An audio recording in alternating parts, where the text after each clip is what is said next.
ಸರ್ವರಿಗೂ ಶರವನ್ನವರಾತ್ರಿಯ ಶುಭಾಶಯ. ನವರಾತ್ರಿಯಂದು ಪ್ರತಿದಿನ ಜಗನ್ಮಾತೆಯ ಒಂದೊಂದು ಅವತಾರವನ್ನು ಪೂಜಿಸ್ತೇವೆ.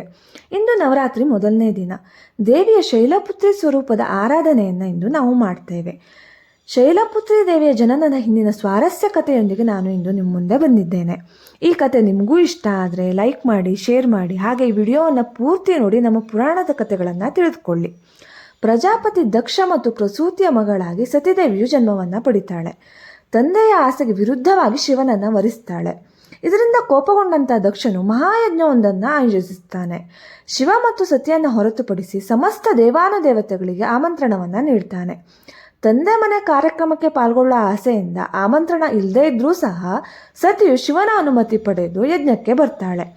ಆಗ ಕೂಡ ದುರಹಂಕಾರಿಯಾದ ದಕ್ಷ ಶಿವನನ್ನು ತುಂಬ ಅಪಮಾನ ಮಾಡ್ತಾನೆ. ತವರಿನಲ್ಲೇ ತನ್ನ ಗಂಡನ ಬಗೆಗಿನ ಅಪಮಾನಗಳನ್ನಂತ ಕಂಡಂಥ ಸತಿ ಅದೇ ಯಜ್ಞಕುಂಡದಲ್ಲಿ ಹಾರಿ ಪ್ರಾಣತ್ಯಾಗ ಮಾಡ್ತಾಳೆ.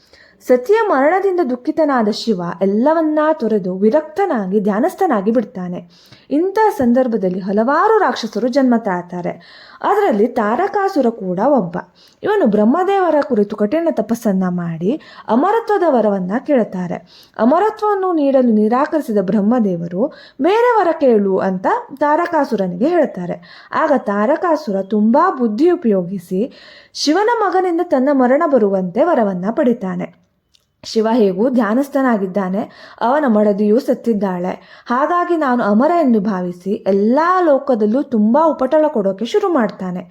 ಇವನ ಉಪಟಳ ತಾಳಲಾರದೆ ಎಲ್ಲ ದೇವತೆಗಳು, ಋಷಿಮುನಿಗಳು ಜಗನ್ಮಾತೆಯನ್ನು ಸ್ಮರಿಸಿ ಮತ್ತೆ ಜನ್ಮ ತಾಳಿ ಶಿವನನ್ನು ವರಿಸುವಂತೆ ಪ್ರಾರ್ಥಿಸ್ತಾರೆ.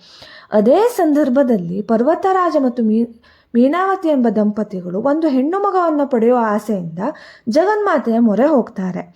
ಆಗ ಜಗನ್ಮಾತೆಯು ಈ ದಂಪತಿಗಳಿಗೆ ಮಗಳಾಗಿ ಮತ್ತೆ ಜನ್ಮವನ್ನು ಎತ್ತಾಳೆ. ಶೈಲ ಎಂದರೆ ಪರ್ವತ, ಪುತ್ರಿ ಎಂದರೆ ಮಗಳು. ಹಿಮವಂತನ ಮಗಳಾದ್ದರಿಂದ ಶೈಲಪುತ್ರಿ, ಶೈಲಜ, ಗಿರಿಜಾ, ಪಾರ್ವತಿ ಎಂಬ ಹಲವಾರು ಹೆಸರಿಂದ ಇವರನ್ನು ಕರೆಯುತ್ತಾರೆ.